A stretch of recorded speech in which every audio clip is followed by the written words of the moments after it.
네, 여러분 반갑습니다. 8월 11일 월요일 헌법 1일째 시작하겠습니다. 저는 헌법을 강의하는 강성민 변호사입니다. 자, 오늘은 25년 경찰 승진 헌법 해석과 합헌적 법률 해석에 관한 설명으로 가장 적절하지 않은 것은 을 묻고 있습니다.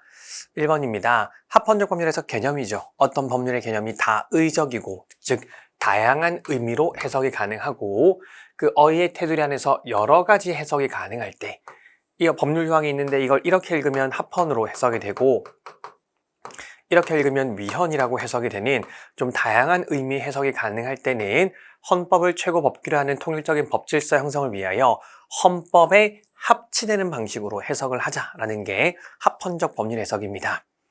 자, 그런데 이 합헌적 법률 해석도 이렇게 좀 다양한 의미로 해석이 가능할 때만 이렇게 합헌적 해석이 가능한 것이지 누가 보더라도 법률 조항이 위헌이 분명할 때는 합헌적 법률 해석을 할 수가 없습니다. 이때는 그냥 무조건 위헌이라고 해야 되는 거고요. 이렇게 다양한 의미로 해석이 가능할 때 위헌으로 말고 합헌으로 해석하자라고 하는 게 합헌적 법률 해석입니다. 그래서 다시 말씀드리지만 위헌성이 분명할 때는 합헌적 법률 해석을 할 수가 없습니다. 이때는 무조건 위헌 선언을 해야 되는 겁니다. 자, 예전에는 어떤 범죄를 저지른 사람들이 징역이나 금고를 살고 나면은 다시 사회보호법이라는 법에 따라서 보호감호 처분을 했었습니다. 예전에 경상북도 청송 같은 데에 청송보호감호소 이런 곳이 있었는데 그곳에 이제 보호감호를 보내는 겁니다. 근데 법에 보니까 이렇게 되어 있습니다. 보호대상자가 다음 각호의 1에 해당하는 때에는 10년의 보호감호에 처한다.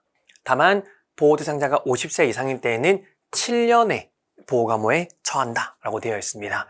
자, 그러니까 헌법재판소가 보기에는 이 일률적으로 10년이라는 기간, 일률적으로 7년이라는 기간이 지나치게 길다고 생각을 한 거예요. 그래서 사회보호법에 따른 보호감호를 하는 건 둘째치고 이 10년과 7년이라는 지나치게 긴 기간으로 설정한 것은 좀 잘못되었다고 본 겁니다. 그러니까 헌법재판소 생각은 이게 위헌인 부분도 있고 합헌인 부분도 있는 것이 아니라 10년, 7년이라는 그 문헌의 의미 그대로 무조건 10년, 무조건 7년인 건데 그 기간이 지나치게 길기 때문에 이거는 단순 위헌을 선고를 해야 되는 것이지 합헌적 해석이 가능한 부분이 아니라는 거예요. 따라서 위 조항에 대한 합헌적 해석은 문의의 한계를 벗어난 것이어서 안 된다라고 본 겁니다. 2번은 옳은 지문이고요.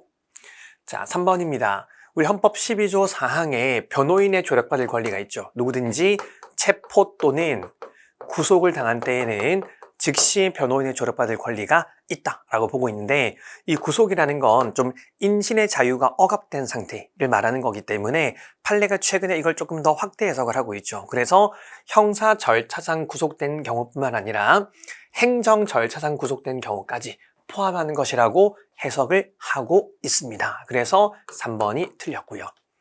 4번입니다. 합헌적 법률 해석은 어디까지나 법률 조항의 문헌과 목적에 비추어 가능한 범위 안에서의 해석을 전제하는 것이고 법률 조항이 가지고 있는 문구, 그로부터 추단되는 입법자의 명백한 의사에도 불구하고 문헌상 가능한 해석의 범위를 넘어서 다른 의미로 해석하는 건 당연히 불가능할 겁니다. 4번도 옳은 지문이죠. 그래서 오늘 문제 정답은 3번이었습니다. 오늘도 고생하셨고요. 저희는 내일 뵙겠습니다. 수고하셨습니다.